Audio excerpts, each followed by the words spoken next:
अस्सलाम वालेकुम। आप देख रहे हैं मेरा ऑफिशियल यूट्यूब चैनल। मैं भी सॉरी ऑफिशियल में आपको खुशामदीद कहती हूँ, वेलकम करती हूँ।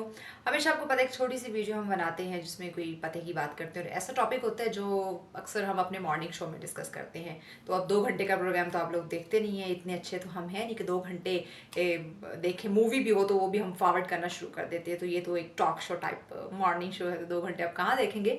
सो वो हम वही चीज़ कोशिश करते हैं कि यहाँ कुछ मिनट्स 2 4 5 7 मिनट में हम उसको कवर कर लें, जो मेन मेन पॉइंट्स होते हैं। आज मेरे ब्लैक कपड़ों से भी थोड़ा सा अंदाज़ा हो गया होगा जो समझदार है, वैसे तो आप सभी माशाल्लाह से समझदार हैं। तो जनाब आज 27 अक्टूबर यौम सियाह के तौर पे आज का दिन मनाया जाता है। बात करते हैं 14 अगस्त 1947 को, जब भी मुल्क पाकिस्तान एक पहचान हमें मिली, एक आज़ाद रियासत हमें मिली। वहीं पे कुछ टाइम बाद 27 अक्टूबर 1947 को भारत की तरफ से मकबूजा कश्मीर में जो है वो फ़ौजें उतार दी गई और उन पे नाजायज़ कब्ज़ा कर लिया गया। और 1947 यानी से 27 अक्टूबर 1947 से अब तक 76 बरस बीत गए। 7 दहाइयों में अभी तक उन्हें उनका हक, वो आज़ादी जो हमें 14 अगस्त को मिली थी, वो आज तक उस आज़ादी के लिए जंग लड़ रहे हैं, अपने हक के लिए आवाज़ उठाए हुए हैं। हम यूनाइटेड नेशन की बात करते हैं, उसकी तरफ उसके जो यूनाइटेड नेशन की तरफ से जो चीज़ें थी, जो ऑर्डर्स थे, भारत ने उसे भी नज़रअंदाज कर दिया। और कुछ अर्सा अक़वाम मुत्तहिदा ने साथ दिया, कश्मीर का आवाज़ उठाई, लेकिन अब वो भी खामोश। वो आलमी सतह पे ऐसी अदालतें जो इंसाफ मुहैया करती हैं, वो भी इंसाफ देने में इस वक्त नाकाम है। समझने वाली बात यह है, सवाल ये है कि 76 सालों से कश्मीरी, निहत्ते कश्मीरी जो है वो अपनी आज़ादी के लिए, अपने हक के लिए आवाज़ उठाए हुए हैं और अपने अपना हक मांग रहे हैं, कुछ और नहीं आपसे मांग रहे हैं। लेकिन आए दिन जुल्म और सितम, आए दिन जिस तरह से जुल्म की एक इंतहा कर दी है भारत ने, एक तारीख रकम कर रखी है उसने अपने ये जुल्म और सितम की, जो यकीनन नाकाबिले बर्दाश्त है। चादर और चार दीवारी की जिस तरह चादर और चार दीवारी को पामाल किया जा रहा है वो आप सब जानते हैं। मीडिया की जब हम बात करते हैं, जब उस पर कोई आवाज़ उठाने की कोशिश करता है, जब वहाँ से कोई केस रिपोर्ट होते हैं या वहाँ का कोई बाशिंदा जो है वो इस पर आवाज़ उठाता है, रिपोर्ट्स दायर करता है, ऐसी न्यूज़ ब्रेक करता है, उसे या तो कत्ल कर दिया जाता है, शहीद कर दिया जाता है, या उसे नज़रबंद कर दिया जाता है।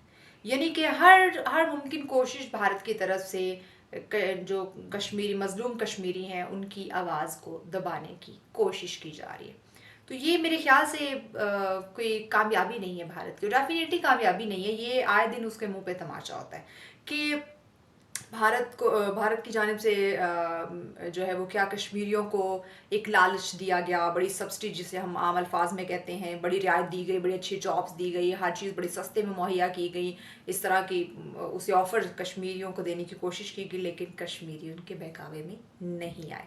अब क्या हो रहा है, जब अब हम बात करते हैं ना कि अक्सरियत जो है वो 80% वहाँ पे मुसलमान हैं और वो यही मुतालबा करते हैं कि हम पाकिस्तान का हिस्सा हैं, और उनका एक ही नारा है कि कश्मीर बनेगा पाकिस्तान।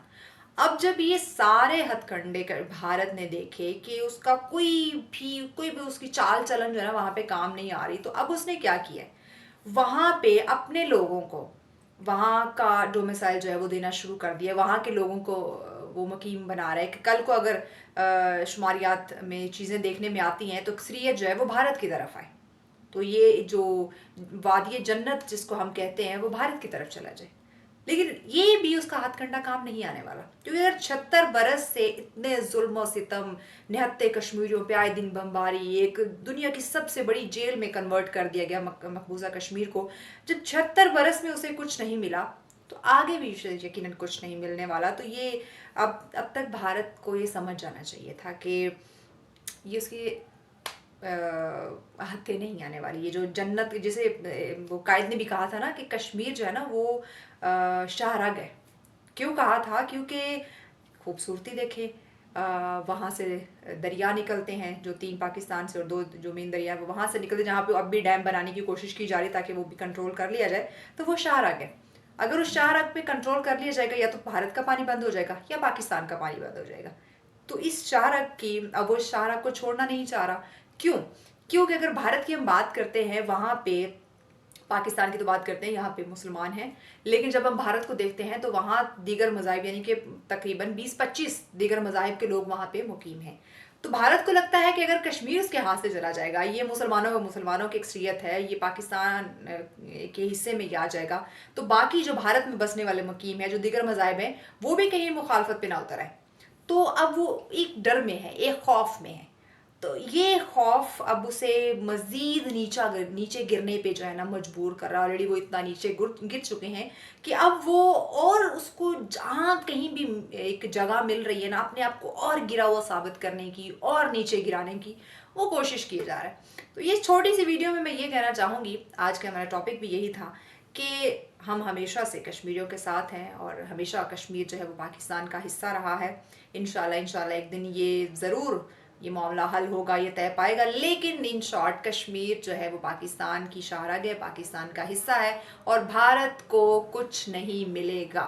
ये हम हमेशा ये दिन मनाएंगे, इज़हार यकजहती करेंगे और भारत को मुंह की खानी पड़ेगी। भारत के मुंह पे हमेशा जो है वो तमाचा पड़ता आया है, लगता है और आगे भी लगेगा। अगर वो समझ जाए तो बड़ी अच्छी बात है, नहीं तो उसे मार कुटाई सी उसे होती रहेगी, उसको पढ़ती रहेगी। तो ये छोटी सी वीडियो थी, एक पैगाम था जो मैंने कहा कि अपने नाजरीन के साथ, अपने व्यूवर्स के साथ शेयर करो। Thank you.